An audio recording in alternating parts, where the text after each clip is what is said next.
Hello friends, and welcome to yet another edition of English Screencasting by your instructor, Miss Stacy Pounceby. Today I'll be telling you how to complete in-text and parenthetical citations for a variety of different situations. So without further ado, let's go ahead and scroll down to the body of our paper. So as you can see, I've highlighted a couple places where I need to cite my source. So here, I'm going to show you how to do an in-text citation. So when you're doing an in-text citation, you can say things like according to, or you can simply say that your source says something. Sometimes you want to say that they state it, or even if it's stronger than that, asserts. But since I already have provides, I'm just going to leave it alone. So the first thing that I want to do is I want to put in the name of my source, in this case Raj Kumar, and then the date of the publication. Now not the whole date, but just the year that it was published. As I said in class, you want to think about your citations as being an invitation to a research party. So in order to throw a party, you need to tell people who's throwing it, what time, and where it is. So now I'm going to add my location, which in this case is page 1. So if I were to take this and make it into a parenthetical citation, I would first take out the period at the end of the sentence because the citation is actually a part of your sentence's information. So then I would put all the same information, the last name of the author, the date that it was published, and the page number. Then I would end the sentence. Your punctuation always goes outside of your parenthetical. So let's say I was going to cite this in text.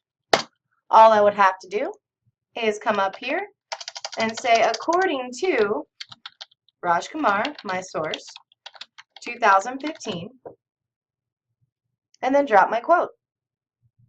So that is how you would conduct in-text and parenthetical citations. So now let's look at it for a variety of different situations. So let me just go back to having Raj Kumar 2015 page 1 in my parenthetical. Let's say that I don't actually have a date for this article. So this is very complicated. You simply put N period D period, which stands for no date. I know, very complex decision making here on the part of American Psychological Association. So let's say that in addition to not having a date, I actually don't even really have an author. Let's say that my author is actually an organization. So I'll say the NSA provides empirical research.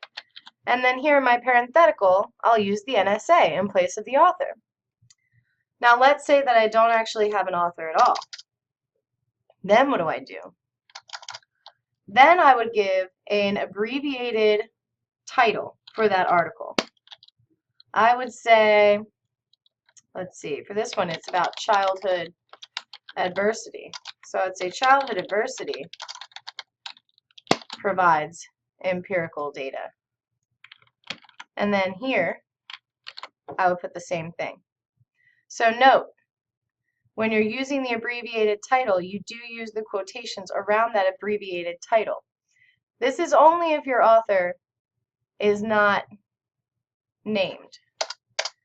If it's named as anonymous, you put in anonymous. Now let's say that you do have an author. In fact, let's say that you have too many authors. More than one. So then you would simply say, and Sarkar.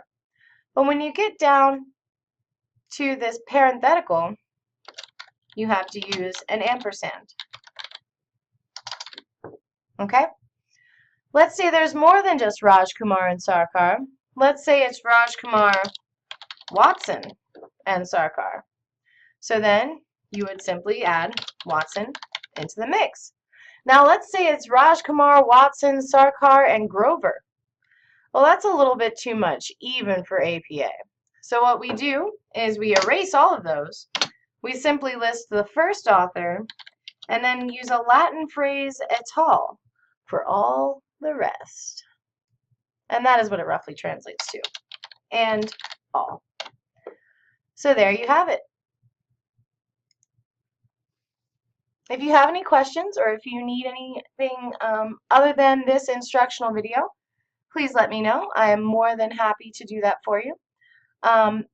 Please tune in next time when we talk about the references page.